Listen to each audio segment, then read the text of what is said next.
Are you thinking about moving abroad? Let's dive into the truth of living abroad that not many people like to talk about. In this video, I'm going to share my personal experiences of living abroad so that you can decide for yourself whether living abroad is worth it or not. Picture this: you see yourself stepping on the plane to your dream destination. You can already imagine what your life will look like. You're super excited, you're ready to meet new people and explore your new city. But then you get there and reality hits. And this perfect picture that you imagined doesn't seem to be that realistic. Or is it? Let's dive into this together and let's unpack what living abroad is really about.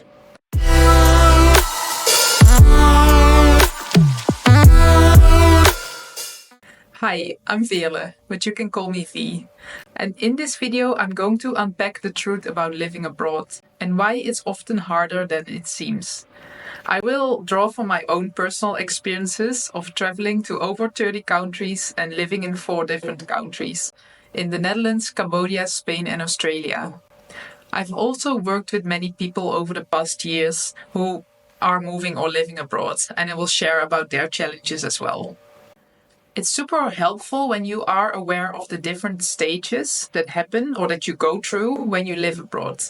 I wish I had known that when I moved abroad for the first time, but I had no idea. And once I heard about these different stages, it made so much sense. So that's why I decided to share them with you first before we dive in the most common challenges. So the first stage is the honeymoon stage. It's a stage when you just arrive and you're super excited and everything seems to be perfect. You are curious, you're open-minded, you're ready to explore your new city, you're excited to meet new people, and everything just seems to work out like you're living in a fairy tale. But then after a while, the novelty will wear off. And that's when reality can really hit. That's when you get to stage 2, the awakening stage or the acceptance stage. This is the stage in which you realize that living abroad may not seem that easy as you thought it would be. You get to experience all the challenges of living abroad. Think about language barriers, culture shock, misunderstandings, the challenges of meeting new people that really can become your friends. And maybe homesickness or loneliness becomes part of your life as well. And if you really want to live abroad and thrive, there will be this period of awakening or acceptance to really realize that this is your life now and that you can find a way to overcome the challenges, but that they are there and that they will show up for you. Then the third stage is the settling on or moving on stage. This is the stage that can happen maybe after a few months or after a few years. And it's when you really decide whether you're going to settle in this new city or country where you move to, or whether it's time to move on. And this can be really one of the biggest life choices that you have to make. And it can be very hard. From my personal experience, I was in this situation when I moved to Australia. I was supposed to only move for 6 months, but then I enjoyed it so much that I was thinking about staying. But that meant that I had to let go of my corporate career that I still had back home. And that was actually pretty successful. So it was really a risk for me to leave that all behind and stay. But I also had this desire in my heart to really go for it and give it a try. And different people were pulling and pushing me to make a decision. Some people wanted me back home, other people wanted me to stay. And I really had to tune into myself and listen to my own intuition to decide, okay, what is it that you want? What is it that you really want to do in your life? Do you want to stay abroad or do you want to move back home? So that's when I decided to follow my heart and stay. And it was definitely one of the best decisions of my life. If you're in a similar situation and you decide to move back home, it's also okay. It's not a failure. Sometimes we think that we should just keep on going, but maybe after a while you're like, you know what, this experience was okay for me, and that's totally fine too. So this is really the stage in which you make that decision. Do you see yourself living abroad long term, or are you ready to move on? So let's dive into the most common challenges of living abroad and most importantly, how you can overcome them so that you can decide for yourself whether the struggle is worth it or if you don't even want to give it a try at all. Culture shock. There's often a clash between our expectations and how things work out in reality. And that's definitely true for culture shock and the expectations or the perspectives we have about a certain culture. And I can best explain this with a personal example. When I moved to Spain, I was used to being very punctual with meeting my friends. That's what happens in the Netherlands, where I'm from. So when I was about to meet new friends, we would text each other to meet at a certain time and a certain place. And at that time, we didn't have WhatsApp or internet on our phones. It was still really text messages. So you can imagine it has been a while that I moved there. And so we agreed the time and location, and I was there. I was on time. At least that's what I thought. And I was just waiting and waiting, like first 10 minutes, it's okay, you can be late. 20 minutes, 30 minutes, an hour. And I thought, okay, this is not right. Maybe I'm at the wrong location. Maybe I got the time wrong. So I was checking my messages again and I was like, no, I'm right. This is where I'm supposed to be. So where is everyone? And then slowly after an hour, people started to show up. And I was so confused because they were not apologizing for being late. They were just super chill, not even in a rush or anything. And this happened a couple of times in the next few weeks until I realized that this was part of the culture and that it was normal that if you meet at a certain time, you actually don't show up exactly at that time, but that there is sort of a buffer around it. And once I understood that, it was fine because then I could adjust my lifestyle and also make sure that I wouldn't arrive exactly on time, that I would also take my time to get there a bit later. So that's what I started doing, and that's how things got much easier for me. And I actually didn't really waste my time waiting on a lot of people all the time, but I got more flexible about that myself as well. And the thing about culture shock, and maybe this example is not really a complete shock, but it is a misunderstanding or a confusion that you have. But what happens is that it's not just about the other culture that you have to get used to. It's also about your own culture and your own perspectives. We all see the world through our own lens, through the culture that we grew up with, or the programs that we basically have within ourselves, the school system, how we were raised by our families, for example. And all of this you take with you when you move somewhere else. So it's not just the other culture that you have to get used to, but it's also realizing and becoming aware that you have your own filter, so that you also project certain things as a mirror to other people. So it's really interesting, actually, once you become aware of that it can also help you to change those things or to adjust and to become really aware of who you are and how you want to create this new lifestyle with adjusting, but also staying true to who you are yourself. And if you want to learn more about intercultural communication and everything that happens between different cultures, for example, when you meet or when you communicate or in the workplace, I really recommend to read the book, The Culture Map. I read it and it really helped me to understand more about how I was raised within my culture, but also how other cultures respond to that, and really understanding that everyone lives their lives from different perspectives and that it's about how can you really collaborate, because it's not that one culture or one way of living is better than the other. It's just different. It's just a different way of approaching the same thing, like how you view time, for example, how you communicate. And it's really about bringing those all together so that you can actually create the best for everyone who is involved. The next one is language barriers. Communication is an important part of connection, and that's why it's so important to learn the local language when you live somewhere new in a place where you don't speak the same language. And this can often be an obstacle, especially in the beginning. Maybe you didn't have the chance yet to learn the local language, or you're still a beginner and you don't feel comfortable yet. And this can sometimes really lead to awkward situations where you have no idea what the other person is saying, or you get lost, or you just get confused, or you have those misunderstandings. And this happened to me in Australia as well, in the workplace.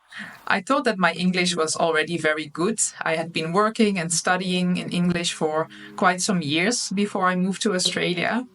But when I started working there, in the beginning, I was so confused.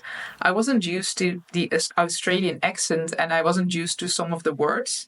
And sometimes I was like, I have no idea what they're saying. But of course, I wanted to be professional and try my best. So I was like, I have to figure this out. But after a few weeks, I really understood more and more and I felt more comfortable. So often it's also the obstacles that we put in our mind ourselves that make us insecure about those language barriers. Because it's really about realizing that it's okay to make mistakes. And if you're not a native speaker, it's fine if sometimes you don't understand something. We all make mistakes, and it's already super cool that you're trying to learn another language. There are many people in the world who only speak one language. So for you trying and taking the step to add this additional language to your list, it's already a great step. So really applaud yourself for that. So if you're dealing with this language challenge, here are a few tips that can help you to overcome the challenges. First of all, as I just said, try to learn the local language. And this can be a challenge in itself. But I would say try to make it as fun as possible so that it doesn't become a burden, but that it really becomes sort of a fun game in a way. And in that way, you can just learn so much faster. Because if you take yourself too seriously, then it just really becomes this stressful thing that you feel like you have to do and that you put on your to-do list. But if you see it as a fun way to grow and to experiment, you will learn so much faster because in that way you're not afraid to make mistakes, but you just practice. And the more you practice, the easier it will go and the faster you will learn the language. And besides that, another tip is also to have patience. And this is so important too, because sometimes we can add so much pressure on ourselves that we feel like we have to be fluent right away. But of course, learning a language takes time. And it depends on each person how much time they need. And it also depends how much you practice as well, or how many languages you perhaps already speak. So really have patience and just focus on your progress. It's not about speaking perfectly, it's just getting a little bit better each and every day. Fear of missing out. In the beginning, when you live abroad, you're super excited about all the new experiences that you have. But at the same time, after a while, you can also feel like you're missing out on experiences back home. When, for example, you see your family or your friends sharing something on social media and you feel like you wish you could have been there with them. It seems that they were having fun and you just couldn't be there because you're in another place right now. And this can sometimes really be a struggle, and it can also add to homesickness or loneliness because you often feel, if you have this fear of missing out, that you wish you could be in two places at the same time. You want to be back home, but you also want to be in this new city where you moved to. And in that way, you're always sort of in between two worlds. So, what really helped me to overcome this fear of missing out was to really focus on the joy of missing out instead. So, I would focus on everything that I've gained by living abroad instead of everything that I'm missing because I lived abroad. And this is such a shift in your mindset because it really helps you to look at the positive side of the things and not on the side of everything that you're missing, but really thinking about, okay, yes, I couldn't be there with them, which would have been really fun. But look at all the cool things that I'm doing right now because I made the move. And if you focus on that, you will notice that you shift your energy very quickly. So I already mentioned homesickness a little bit, and this can be very real. It can really feel like you're sick because you're missing home so much. Luckily, I've never really experienced it like that, but I know people who have, and sometimes they were even wondering if they should move back home. And this is really not a nice place to be in because you don't want to make that decision from this place of sadness. That's not the most empowering place to make it such a big life decision. So what happens when you feel homesick is that you're basically living in the past. You're just thinking about how life was before you moved abroad and how it's maybe still is, but you're not there. So you're also missing out what I just spoke about. And to shift this, it really helps to get into the present moment, to realize like, okay, I'm not there, I'm here. And again, focus on everything that you have right now and be grateful for that. And that sometimes can really be a small change that can help you to feel much better. What I've experienced more instead of homesickness, but it's related to this, is the search of belonging. So looking for a place to call home. And looking back on my life, I've always had this search. I was always, when I was traveling around or living in different places, always thinking about, okay, so is this the place that I call home?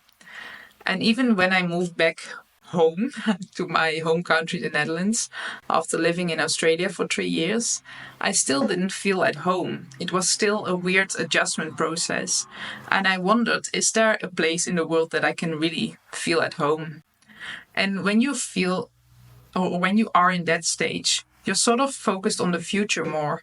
You're thinking about a search that you want to achieve in the future. So in a way, it's the opposite from the homesickness. Homesickness is more related to the past, wishing something that you don't have anymore. And this search of a place to call home is more focused on the future, hoping that you will find it. And here, the best solution as well, at least what I found in my experiences, is to really focus on the present again, really ground yourself and think, okay, where am I at right now? And how can I feel or find that feeling of home right now where I am? And that has really made a change for me. What has really helped me to ground myself in the present moment is meditation. And in the description below this video, I've added a link to my free meditation library that you can just access whenever you want. And it can really help you if you're going through any of those challenges to come back to the present moment and really find your inner peace again. Another challenge that I've seen very often and that I've struggled with myself as well is trying to fit in, especially when you feel like an outsider.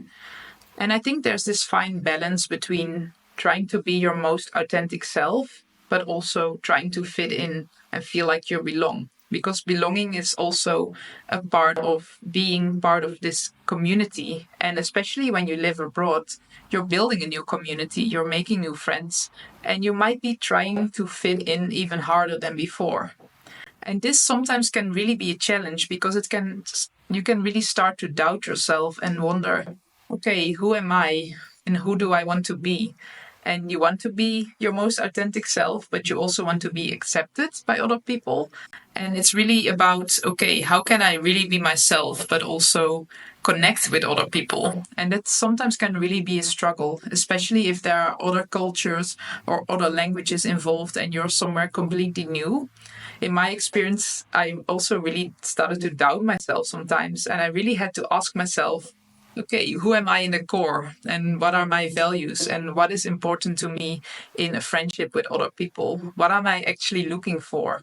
And why am I just trying hard to fit in? Or am I just going to connect with people that I really feel a connection with? And then it's fine. Then it's fine to take my time to really find those type of friendships and not just try to fit in a group of which I might not even feel that connected to.